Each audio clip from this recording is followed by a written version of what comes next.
Facebook post ঘিরে রণক্ষেত্র Barasat, police জনতা খণ্ডযুদ্ধ। ভারত পাকিস্তান যুদ্ধ শেষ হতে না হতেই বেশ কিছুদিন ধরেই অভিযোগ উঠেছিল যে ভারতের মধ্যে প্রচুর সংখ্যায় রয়েছে দেশদ্রোহী, যারা মনে প্রাণে ভারতের পরাজয় এবং পাকিস্তানের জয় চেয়ে এসেছে।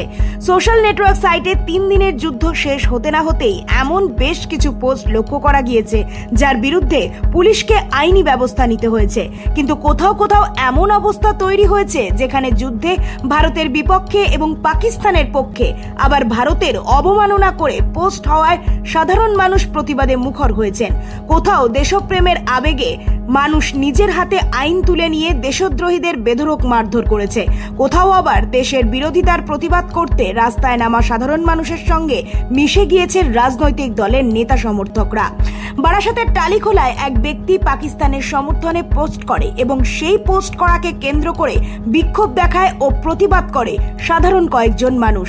সোশ্যাল নেটওয়ার্ক পোস্ট ঘিরে অন্য জায়গাগুলির সঙ্গে বারাসাতের টালিখোলায় মঙ্গলবার রাতে বিষয়টি হয়ে ওঠে পৃথক।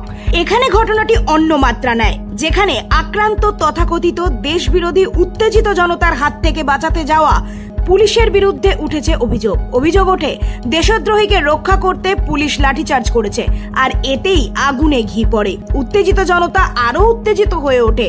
রণক্ষেত্রের চেহারা নেয় বারাসাত ব্যারাকপুর রোড। পুলিশকে লক্ষ্য করে লাগাতার ইট বৃষ্টি চলতে থাকে। সোশ্যাল মিডিয়ায় আর বাবা নাজির হোসেন দুজনে মিলে দেশ বিরোধী পোস্ট করছে ও পাকিস্তানের পক্ষে কথা বলছে। এইসব দেশ বিরোধীরা আমরা এখানে থাকতে দেবো না, তার জন্য আমরা এখানে সব জড়ো হয়েছি। আর জড়ো হয়ে উত্তেজিত জনতার বক্তব্য ছিল দেশ বিরোধী বা দেশ বিরোধীদের প্রশ্রয় দিচ্ছে পুলিশ।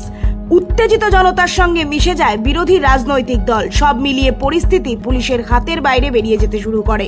পরিস্থিতি এতটাই অগ্নিগর্ভ হয়ে ওঠে যে অবস্থা নিয়ন্ত্রণে আনতে আক্রান্ত পুলিশকে কাঁদানে গ্যাস ছুটতে হয়। বিরাট পুলিশ বাহিনী নিয়ে আসা হয়। বিরাট সংখ্যায় মানুষকে আটক করা হয়েছে। যাদের আটক করা হয়েছে তাদের মধ্যে যেমন সাধারণ মানুষ রয়েছেন, তেমনি ভারতীয় জনতা পার্টির বেশ কিছু সমর্থকও রয়েছে। পুলিশের ভূমিকায় বিরোধী রাজনৈতিক দল হতাশ ও ক্ষুব্ধ বলে জানিয়েছে।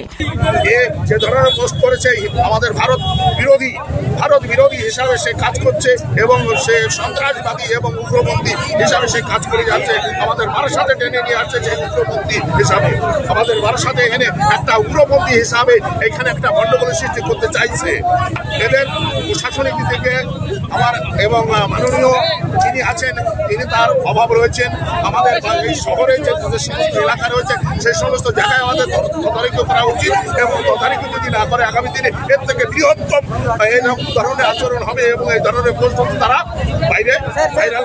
তবে ঘটনার এখানেই ইতি নয়। রাতে বারাসাত থানায় আটক করে নিয়ে আসা লোকেদের ছাড়াতে আসে আটকদের বাড়ির লোক এবং বিজেপি সমর্থকরা পাকিস্তান মুর্দাবাদ বলে স্লোগান দেয়। বারাসাতের পুলিশের বিরুদ্ধেও স্লোগান শোনা যায়। র্যাফ এসে বিক্ষোভকারীদের সরিয়ে দেয়। Bureau report, Nobel Bangla.